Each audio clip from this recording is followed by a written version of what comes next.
Oi, pessoal. Boa tarde. Meu nome é Vitória, eu trabalho aqui na Ibiúna, trabalho com relações com investidores e business development. Então, além de fazer, de conversar com os clientes a respeito do que a gente faz nos fundos e como as estratégias estão se comportando, a gente também estuda o mercado, estuda os concorrentes, estuda novas possibilidades de investimento, novas possibilidades de produto. Enfim, essa é parte do nosso dia a dia, né? Então, hoje, a ideia do workshop é falar um pouco sobre... ir um pouco além em relação às estratégias de investimento. E aí, eu já tenho um conteúdo preparado. Já vou adiantar que os meus slides não estão excelentes, tá? Eu fiz eles muito rápido. Então, eles não têm tanto conteúdo assim quanto eu gostaria. Então, peço que vocês prestem mais atenção no que eu estou falando e interajam mais com isso do que os slides. Eles não estão super explicativos. Assim, tá ok, mas não está perfeito. E aí, o que eu queria trazer para vocês? Um contexto um pouco mais amplo a respeito da indústria de investimentos e como que ela foi se desenvolvendo ao longo do tempo e como que ela chegou no Brasil, né? Porque quando a gente, aqui nesses plenárias, workshops e até no dia a dia, assim, a gente olha e fala, poxa, o que é? Um fundo de investimento multimercado, fundo de investimento em ações, você pensa na sua própria carteira pessoal, ou se você trabalha com investimentos ou com uma carteira de clientes terceiros, né? Você olhar e falar, poxa, o que eu coloco aqui, que tipo de fundo, que tipo de classe de ativo, são termos que a gente ouve bastante e é importante a gente começar esse papo dizendo que tem uma especificidade do Brasil, né? O Brasil é um mercado específico, que tem um funcionamento específico, mas ele segue um histórico, né, que vem lá de fora. Então, eu vou falar um pouquinho sobre isso, como que nasceu, como nasceram esses fundos lá fora, quais eram os conceitos e como que isso se traduz para o Brasil hoje, para a gente entender um pouco mais o objetivo fim, né, além de explicar, é falar, poxa, como que a gente consegue ser criativo, né? E quando a gente fala assim, poxa, vou investir em fundos multimercado, a quantidade de desdobramentos que isso tem, né, que são várias, a gente ser criativo na construção da nossa própria carteira, do tipo de investimento que a gente pode ter, e, enfim, como que isso se desenvolve no tempo. E aí, por favor, fiquem à vontade para me perguntar, fazer interjeições aqui, eu vou falando, e se vocês me deixarem falando, eu vou continuar falando. Então, por favor, me interrompam e interajam comigo, porque eu acho que fica mais produtivo dessa forma. Então, eu trouxe aqui para a gente entender um pouco mais como que é o histórico, né? E aí aqui eu trouxe termos que são usados lá fora. Então, principalmente nos Estados Unidos, que naturalmente é o mercado que se desenvolveu mais rápido ali do ponto de vista financeiro, se desenvolveu em relação à criatividade, possibilidades de fundo, liberdade de legislação. Então, eu trouxe esses termos aqui e a gente vai falar um pouquinho sobre cada um para vocês também terem esse contexto. Tá, o que acontece, né? Esquece isso aqui por enquanto. Quando a gente está falando de selecionar ativos para investimento, lá atrás as possibilidades eram menores, né? Eu posso ou simplesmente guardar o meu dinheiro, deixar ele lá parado, mas a gente sabe que o tempo tem um efeito, né? A inflação, naturalmente, os preços sobem no tempo, então seu dinheiro no tempo perderia poder de compra. Então você tem que fazer alguma coisa com esse dinheiro, não simplesmente deixar ele lá embaixo do colchão. Possibilidade número 1, deixa ele num banco, rendendo a uma taxa que muitas vezes não é uma taxa atrativa, é uma taxa muito baixa, ou algo que você olha e fala, poxa, não faz sentido, né? Eu gostaria que meu dinheiro rendesse mais no tempo. Opção 2, vou investir em alguma coisa. Que coisa é essa? Pode ser uma ação, pode ser uma dívida de empresa, a gente chama de bonds. E esses eram os principais investimentos lá atrás, né? Quando as pessoas começaram a falar sobre investimentos, era isso. Ou eu vou investir numa ação de uma empresa, já era um mercado um pouco mais conhecido, mais famoso. Vou investir na dívida de uma empresa, conhecida como bonds, ou vou simplesmente deixar o dinheiro no banco, né, cash, e aí isso vai rendendo a uma taxa ali. Hoje pode ser conhecida como a poupança. E aí, o que acontece? No tempo, as pessoas falam, poxa, eu não consigo acompanhar a quantidade de empresas que eu gostaria de poder investir em ações, por exemplo. Quero guardar meu dinheiro, investir em ações, nem que seja uma porcentagem pequena. Poxa, eu não tenho expertise e nem tempo para ficar acompanhando o que essas empresas fazem, se elas estão indo bem ou mal. Então, eu preciso de alguém que faça isso por mim. Aí você fala, poxa, eu vou pagar você aqui e você vai fazer esse trabalho para mim e eu espero que você me faça ganhar dinheiro. E aí surgiram o conceito de mutual funds, que é o quê? Simplesmente juntar o dinheiro de todos vocês que estão aqui, vamos supor, tá? Que vocês acham que eu sou uma pessoa decente, falei bem e vocês confiaram em mim. E eu falo, poxa, dê o dinheiro aqui para mim, que eu faço esse trabalho de selecionar ou boas empresas para investir do lado das ações ou na dívida dessas empresas. E aí a gente junta essa grana toda, coloca num fundo, e esse fundo vai ser gerido por uma pessoa que cobra uma taxa, e beleza, você confia e fala, ok, meu dinheiro no tempo tá se pagando e o tempo está trabalhando a meu favor. E aí nasceram os conceitos de mutual funds.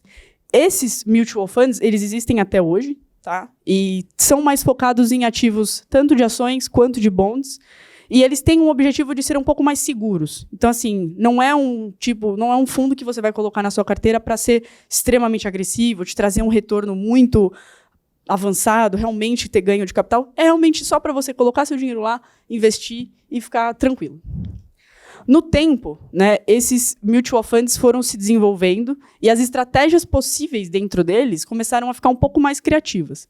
Então, assim, agora eu não quero investir só em ações, eu quero investir em ações de um setor específico da economia. É uma coisa diferente. Eu não quero só investir em bonds de forma geral, eu quero investir em bonds só de empresas americanas, ou só de empresas europeias, ou de empresas das Américas, né? América Latina e Estados Unidos. E aí, esses nichos começaram a se desenvolver, e a gente tem um pouco mais de criatividade dentro desses mutual funds. E aí, como uma evolução dos mutual funds, nascem os ETFs, que são fundos também, mas são negociados em bolsa. E aí a diferença entre eles dois é que os mutual funds eles têm uma gestão um pouco mais ativa e eles são, de fato, tem um gestor ali por trás e você seleciona os ativos, claro, mas o objetivo dele é ser um pouco mais de longo prazo, né? Então você está ali olhando o fundo e o resultado desse fundo no tempo. Os ETFs são fundos negociados em bolsa, ou seja, eles têm preço diário. Né, ele é um Exchange Traded Fund, então você consegue todos os dias ver como que aquele pool de empresas está se comportando e todos os dias você pode operar isso. Né? Então, acabou sendo uma alternativa um pouco mais rápida, digamos assim, e para nichar também as possibilidades de investimento. E isso listado em bolsa. Então, movimentos intraday. Eu posso simplesmente comprar um fundo que investe num setor específico da economia sem precisar ficar, vou lá investir na cota, um fundo D30, vou ter que esperar resgatar meu dinheiro. Não, simplesmente você investe e ele vai se comportar como se fosse uma ação, só que ele está ligado a um tema específico. Então, isso foi uma possibilidade ali que se desenvolveu. Junto, né, o ETF, ele é, de certa maneira, uma evolução dos mutual funds. Junto com isso, a gente também tem os fundos de money market, que é basicamente, como se a gente fosse pensar aqui no Brasil, é tipo um fundo DI. Assim, são fundos que você coloca para sua reserva de emergência, por exemplo. Você vai colocar lá o dinheiro e o fundo vai basicamente estar investido em ações do Tesouro, títulos do Tesouro, né, dívidas governamentais, dívidas de empresas extremamente resilientes, que tem zero quase chance de dar default ou de não te pagar. Então, é um fundo mega seguro. Né?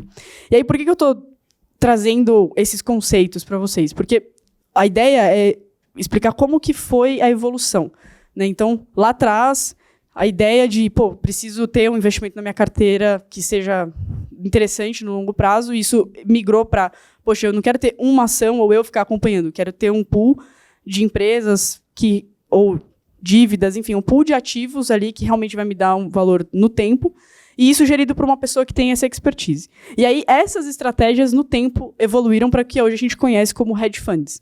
Então, quando a gente fala, por exemplo, a Ibiúna, que é o exemplo de onde eu trabalho, a SPX, a Capital, diversas gestoras, os próprios bancos também têm as suas próprias gestoras, né? Então, o Itaú tem o Itaú Asset, o Santander tem o Santander Asset, enfim.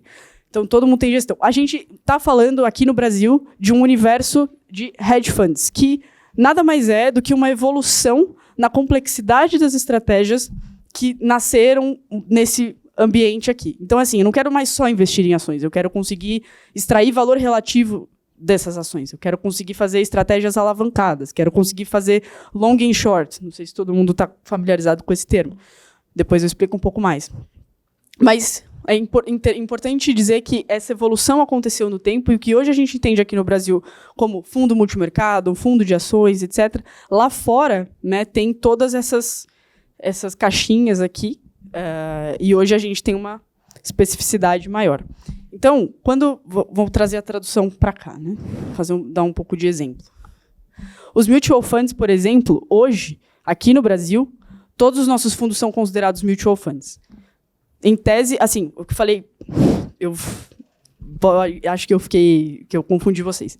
Lá atrás falei, pô, a evolução veio para hedge funds, né? A gente se entende como hedge funds aqui, mas no conceito, de fato, é só mutual funds. Por quê? De novo, é uma estratégia dedicada a uma coisa só, não tem um objetivo tão agressivo assim de retorno, né? Então, um fundo de ações, por exemplo, só em ações, um fundo long only. A Ibiúna tem o Ibiúna Equities, é um fundo que está no mínimo 90% a 100% alocado.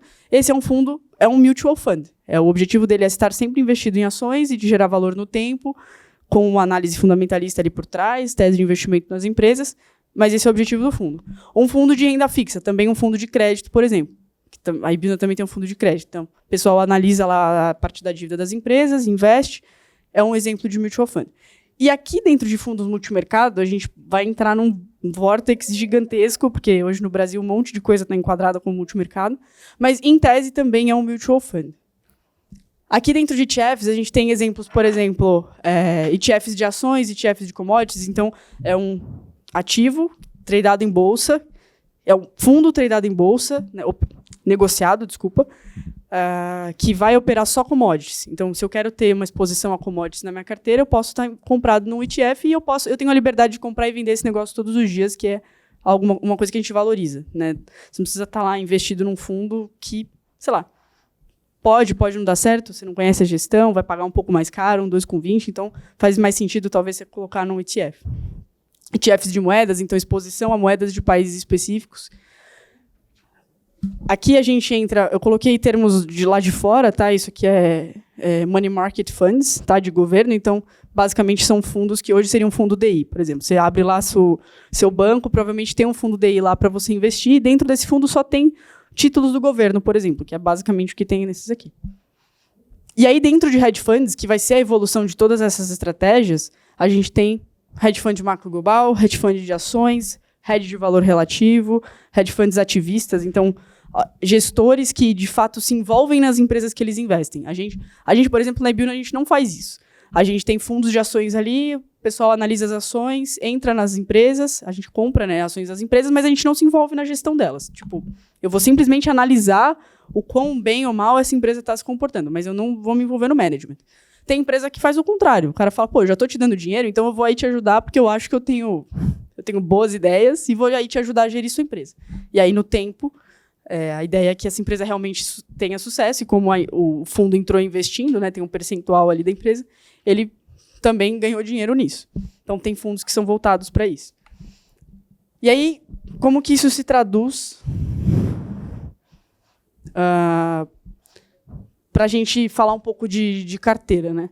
Peraí, antes da gente passar para cá. O que eu queria trazer? O paralelo para o mercado brasileiro, né? Aqui no Brasil, a gente fala bastante de classes de ativos e de fundos, por exemplo, multimercado. Dentro de multimercado, a gente tem uma infinidade de coisas, né? Eu posso ter um fundo multimercado global. E aí, um fundo multimercado global, por exemplo, que investe em juros e moedas. Esse é o principal foco. Também usando o exemplo da Ibiúna, esse é o que o nosso principal fundo faz, mais juros e moedas. Ao mesmo tempo, eu posso ter um outro fundo como a Capitalo, que investe bastante em bolsa. Então, é um fundo também classificado como multimercado, mas a exposição que eles têm em bolsa é muito maior do que a nossa.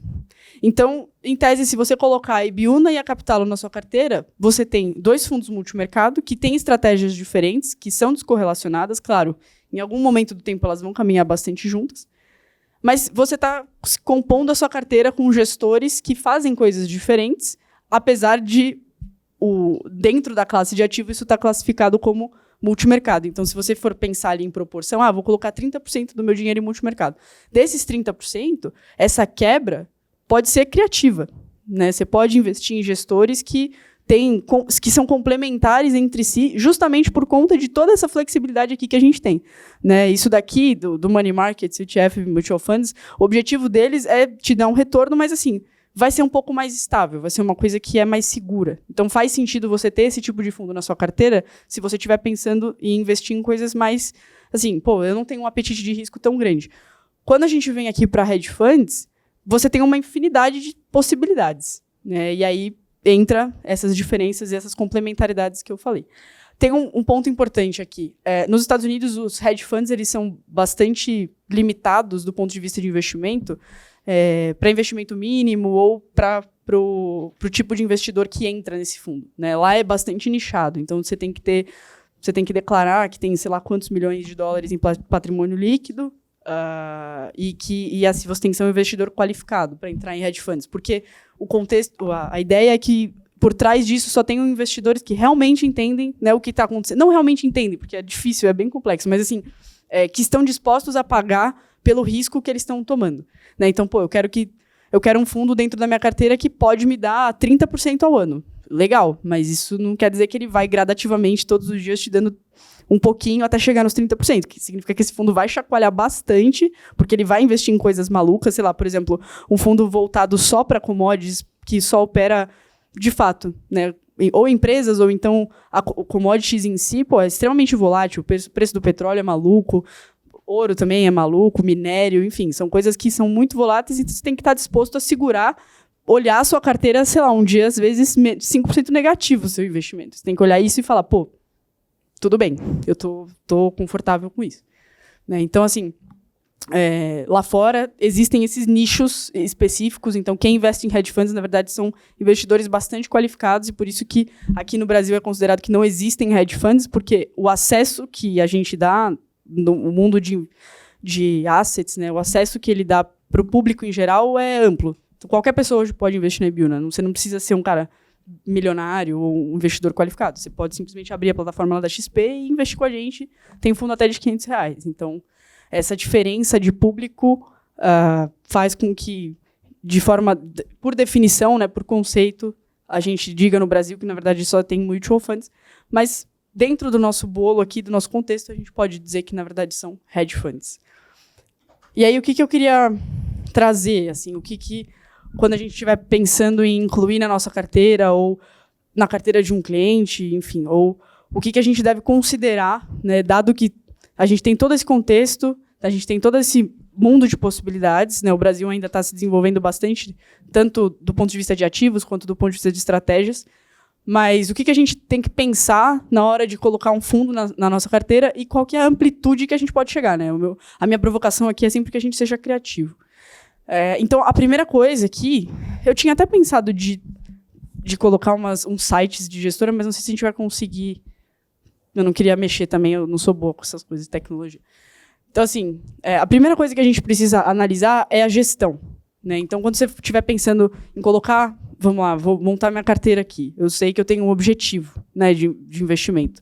Eu vou investir por quê? Né? Porque eu quero comprar uma casa ou porque eu quero, com 60 anos, ter uma renda passiva e ficar de boa e não ter que me preocupar. São objetivos completamente diferentes. Né? Então, primeiro de tudo, né, definir seu objetivo, definir meu perfil de risco, sei que tipo de tranco que eu aguento. Né? Vou investir num fundo de bolsa? A bolsa balança. Naturalmente, você vai ter que aguentar isso acontecer. Então, definir meu investimento, meu objetivo, definir qual que é o meu perfil de risco, e aí vou escolher que tipo de gestor ou que tipo de fundo eu vou colocar na minha carteira. A primeira coisa a você pensar é a gestão desse fundo. Quem que está por trás? Né? Qual que é o histórico daquele gestor que realmente é o dono do dinheiro? A gente falou aqui no começo, falou, supondo que vocês confiem em mim e que vocês acham que eu sou uma pessoa inteligente, minimamente inteligente, para dar dinheiro para vocês de volta. Vocês precisam conhecer meu histórico, né? Com o que eu trabalhei antes, o que eu fiz, qual que era onde eu estudei, qual que é o meu foco na hora que eu estiver olhando para um investimento. E aí isso precisa ser visto. Né? No caso da Ibiúna, a gente nasceu como uma casa macro fundada por 2 banqueiros centrais. Isso reflete na forma como a gente investe. Né? O foco principal da Ibiúna são juros e moedas. E isso é natural dos fundadores da Ibiúna.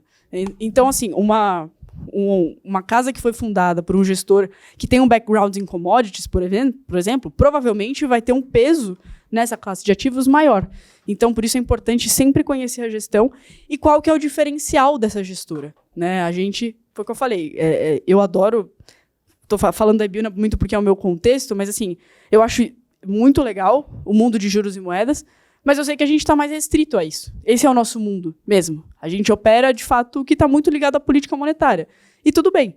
Agora, tem gestores que operam, sei lá, operam ações nos Estados Unidos. Os caras têm um analista lá dedicado a olhar o que está acontecendo nessas empresas de tecnologia, esses Magnificent Seven, e, pô, esse cara vai fazer isso. Então, olha, é um ótimo complemento para um fundo como o fundo da Ibiúna, né? Você está diversificando os seus ativos, diversificando dentro da sua caixinha ali de fundos de investimento, com gestores que têm potenciais e que têm características diferentes. Em seguida de você analisar a gestão e entender quem que está por trás, tem que pensar qual que é a estratégia, né? Então, o que esse fundo está me falando que ele vai fazer? É um fundo de ações, por exemplo? Esse fundo de ações vai fazer o quê? Ele vai só comprar as ações e vai ficar investido e é isso, né? É um fundo que buy and hold, basicamente. Você, por proxy, né, junto, por estar confiando naquele gestor, vai fazer isso. Ou é um fundo long bias, por exemplo, que tem um pedaço da carteira que pode ser protegido com opções e derivativos, que provavelmente você não vai entender o que esse cara está fazendo. Mas você sabe que ele pode proteger o fundo com uma série de estratégias ali de opções. Então, pô, eu tenho uma exposição à bolsa, mas eu tenho uma proteção. Ou é um fundo long and short, que também tem a parte short dele super ativa. O cara tem meio que... tem gente que tem isso, mas é meio que um fetiche em achar problema nas empresas para shortear e falar, pô, eu quero ganhar dinheiro se essa empresa for mal. Tem gente que tem esse foco. E aí você vai olhar e falar, pô, os três são fundos de ações. Você vai olhar lá e falar, poxa, eu quero investir em ações, né? Eu quero ter 30% da minha carteira em ações porque eu sou um cara super arrojado e eu acho que eu aguento o tranco. Legal. Dentro desse universo, que tipo de estratégia que você vai colocar, né? Então, esse que é o segundo objetivo, né? E aí aqui, eu também queria colocar um gráfico, mas tudo bem. É entender, na hora que você estiver analisando a estratégia, entender os momentos que essa estratégia não funciona. Isso é muito importante. A gente tem vários eventos de cauda, que é o que a gente chama de eventos em que aconteceram coisas que eram impossíveis de prever. Impossíveis ou quase impossíveis de prever. A gente chama de eventos de cauda. A gente tem, por exemplo, o Covid, é um exemplo. A gente tem a greve dos caminhoneiros, a gente tem o Joesley Day, a gente tem... Enfim, só para pensar aqui, Top of Minds, a gente tem esses exemplos. Então, vai no histórico lá do seu investimento. Eu estou usando muito exemplo de fundos, mas isso serve para qualquer coisa, tá? Se você colocar, poxa, eu sou uma pessoa mega envolvida no, sei lá, setor de energia, né? Acho legal e por valores próprios, né? Quero colocar meu dinheiro no setor de energia. Vai lá pesquisar, bota no Google. O Google tem um monte de gráfico. Bota no Google lá aquela ação daquela empresa que você acha bacana, como que ela se comportou nos últimos 5 anos, nos últimos 10 anos, vê as janelas lá que o gráfico cai e fala, pô, o que aconteceu nesse período? Né? O que aconteceu ali em março de 2020, quando bateu a pandemia? Para você ter uma ideia de como seria a sua reação estando investido naquele produto, tendo aquilo na sua carteira e olhando naquele momento e falando, caraca, o que eu faria nessa situação? Né? Supondo. Então, entender os momentos de baixa performance aqui do fundo eu coloquei, mas serve para qualquer coisa. Tá? Ampliar ali, falar, pô, entendi a estratégia, mas como que essa estratégia... O que acontece quando essa estratégia não funciona? Porque acontece. É bem possível. Terceiro ponto são os custos, né? E aqui é bem interessante, tem muito a ver com o que... Vou dar um exemplo para vocês já o que está acontecendo hoje no mercado. A gente teve recentemente uma lei, né, uma PL que passou de taxação de fundos exclusivos. E o que é isso? Né? Pessoas muito ricas, em bancos de pessoas muito ricas, podem ter um fundo privado. Então, eu posso ter o meu próprio fundo, e aí eu coloco lá dentro desse fundo o que eu quiser. A vantagem de ter um produto como esse, para pessoas muito ricas, era não pagar imposto, ou pagar muito menos imposto do que você investir no produto direto. Era quase como se fosse um isento. E aí, essa lei que passou recente vai taxar esse produto. E aí, o que vai acontecer? Esse cara já não tem mais essa vantagem, né, de ter essa casca ali dentro. E aí, isso vai gerar uma série de desdobramentos, enfim, fluxo de dinheiro para vários lugares. Então, por que eu estou dando esse contexto para vocês? Porque é um exemplo prático de como que os custos interferem nos investimentos. Então, você tem um primeiro momento, um cenário que te dá uma possibilidade de ganhar mais dinheiro no tempo pagando menos imposto. A partir do momento que isso não faz mais sentido estar nessa estrutura, então eu vou mudar. Para investimento, para fundos ou para qualquer ativo, serve a mesma coisa. Quais são os custos por trás de eu ter uma gestão, por exemplo. E esses custos precisam justificar, né? Você precisa fazer sentido, precisa fazer jus. Né? A Ibiúna, quase todos os nossos fundos são 2,20. Isso significa o quê? Poxa, no tempo, esse 2,20 que eu estou pagando tem que se justificar. Tem que ser uma coisa que, realmente o cara entrega esse dinheiro, eu estou pagando, mas está fazendo sentido além do que se eu investisse sozinho, por exemplo. Né? E aí aqui eu coloquei um elemento importante, que é a volatilidade do fundo, né? Volatilidade do ativo em si, que é o quanto que esse investimento pode chacoalhar, né? Basicamente. Se eu falo assim, a volatilidade de um fundo é 3, significa que ele pode ganhar 3, mas também pode perder 3, num horizonte específico de tempo. Né? Isso pode ser ao ano, pode ser mensal, enfim. Por que isso tem a ver com custos? Né? A volatilidade ela vai estar sempre ligada a quanto de retorno que você tem também. Então, se o fundo ele é mais volátil, significa que ele chacoalha mais. Por quê? Porque ele está mais exposto. Esses movimentos que ele faz, essas chacoalhadas que ele dá, na verdade, são tentativas, né, de alcançar mais retorno. E aí, então, é uma relação proporcional. Quanto mais volatilidade, mais retorno. E isso tem a ver com custo, por quê? Porque quando eu vou tirar os custos do fundo, eu preciso...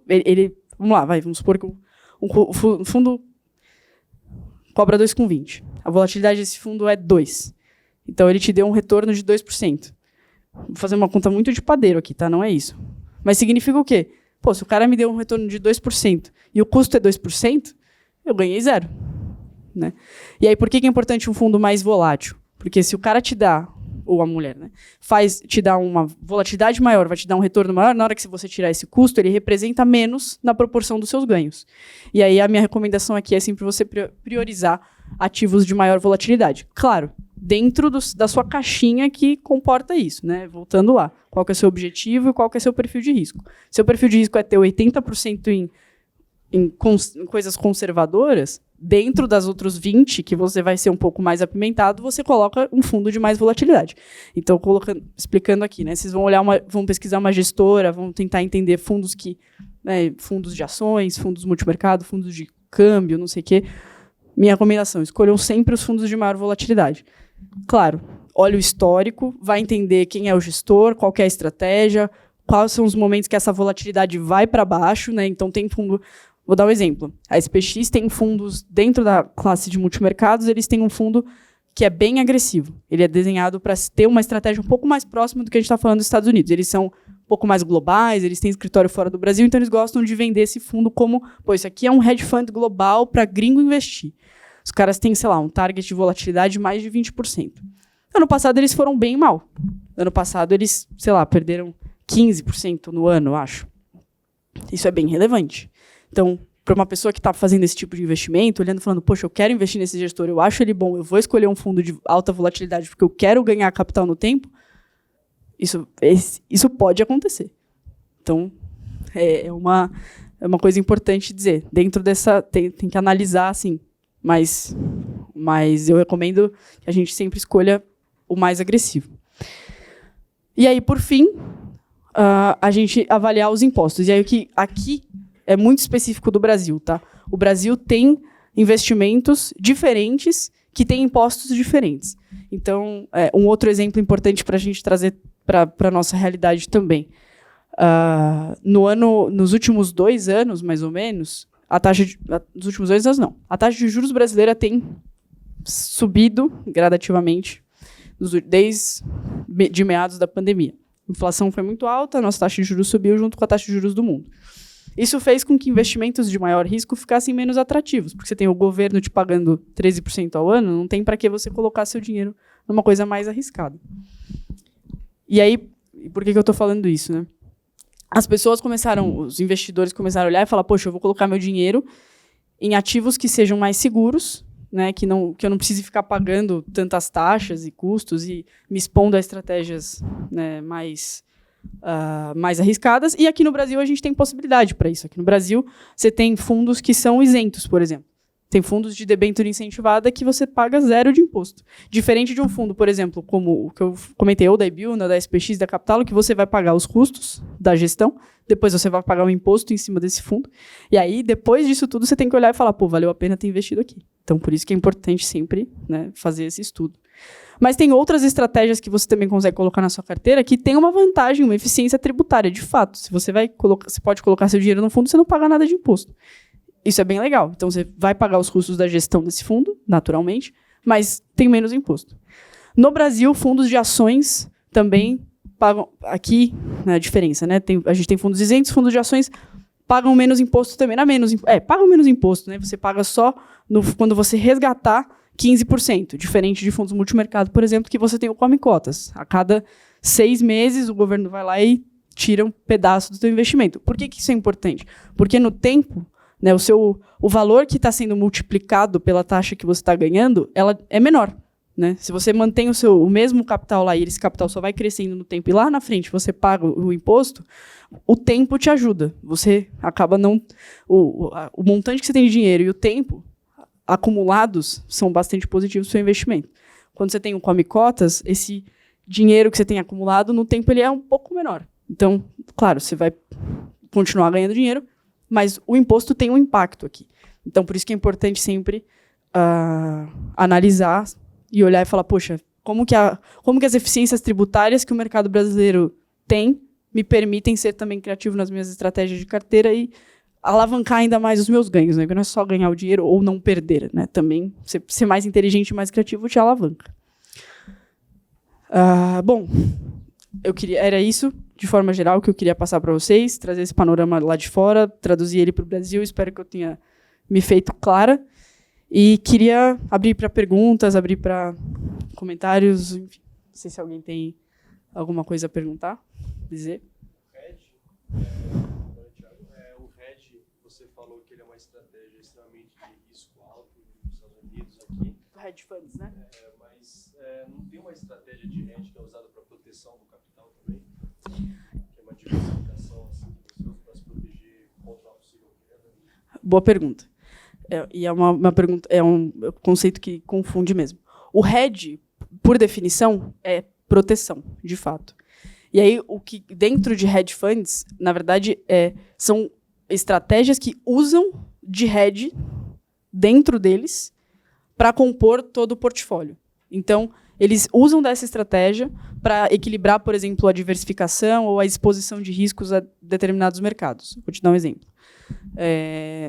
A gente, vamos supor, vai num fundo de ações, você acredita que você tem um setor específico ali de varejo, vamos supor. O setor de varejo, você seleciona algumas empresas que você acredita que tem, que podem se dar muito bem. Você fala assim, pô, legal, vou entrar comprado nessas empresas. Ao mesmo tempo, você olha e fala, tem risco aqui, né? O risco não é zero. Você está investindo porque na sua análise você acha que aquilo faz sentido. O risco não é zero. Aí você fala, pô, beleza, eu quero proteger essa minha exposição, que é justificada, com um setor da economia que anda ao contrário do setor de varejo. Tá? Então, vamos dar um exemplo, sei lá. Acho que não é um bom exemplo. Mas, enfim, vamos chutar bancos, exatamente. E aí você fica vendido em bancos. Então, o que é isso? Né? Dentro da sua análise, você está usando um hedge.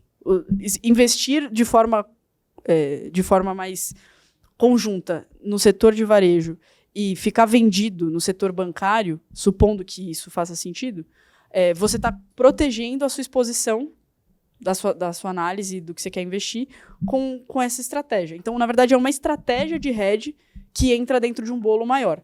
Né? E esse é um exemplo, mas você consegue fazer isso.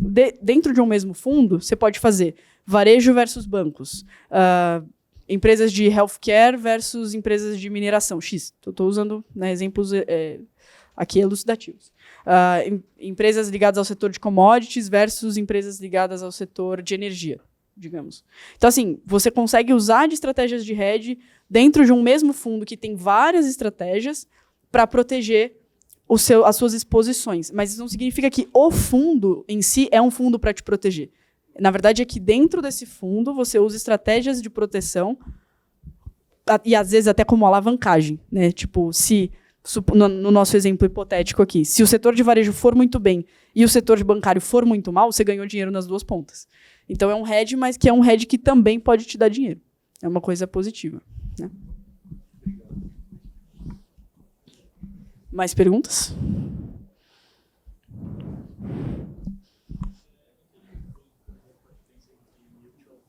de ações e hedge fund de ações? Aí, dentro de mutual funds de ações, nesse conceito que a gente está fazendo aqui, é assim, o mutual funds é como se fosse um fundo que você põe o dinheiro nas empresas e mantém investido. Tipo, é um fundo long only. Isso é um mutual fund. É um fundo que o objetivo está super claro. Eu quero só ter exposição a ações, aí eu vou escolher, vou fazer uma análise aqui, escolher as melhores, colocar dentro do meu fundo. É uma certa maneira, uma forma mais conservadora de investir em ações. Quando a gente vai para hedge funds, você abre um leque gigantesco.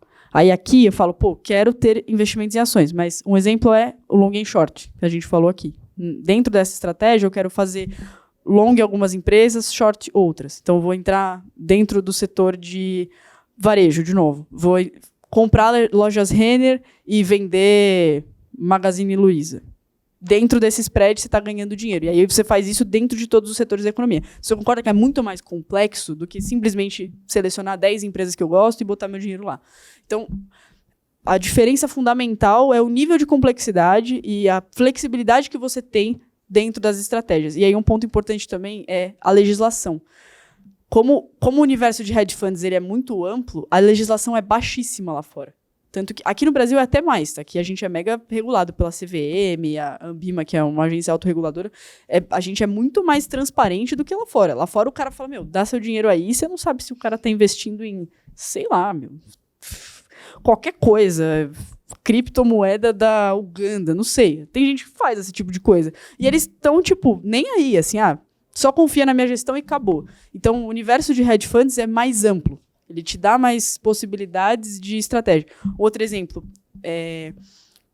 fundos de event-driven. Isso é uma coisa bastante comum lá nos Estados Unidos. São investimentos que os gestores fazem para momentos em que a empresa vai fazer um M&A. Então, sei lá, vamos supor que a Suzano, acho que quando teve a Suzano e Fibra, um negócio assim. Uma comprou a outra, ou eles fizeram uma fusão. Tem gestores que ficam sempre buscando esse tipo de evento, de fusão, uma empresa comprou a outra, uma empresa juntou com a outra, uma empresa vai, sei lá, oligopólio, qualquer coisa assim. Eles ficam procurando esse tipo de evento para investir em empresas que vão participar desse tipo de coisa. É um fundo que só faz isso, está procurando eventos de mercado e investem nas empresas tentando ganhar dinheiro nesse momento. Então, assim, eu acho que eu me overexpliquei, mas é um pouco isso. Assim, a diferença fundamental é, ali você tem um pouco mais de regulação e é um pouco mais tipo arroz com feijão, sabe? É um fundo de ações, investe lá. Lá para o universo de hedge funds, você pode fazer uma infinidade de coisas.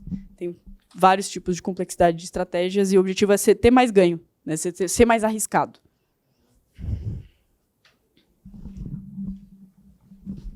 Você aqui? Mais perguntas?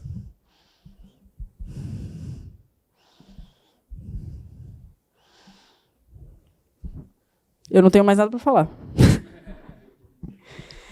Não, legal, gente. É isso. Eu espero que tenha sido legal. Se vocês tiverem mais dúvidas, à vontade. A gente vai continuar lá no stand da Ibiúna. E é isso, do meu lado.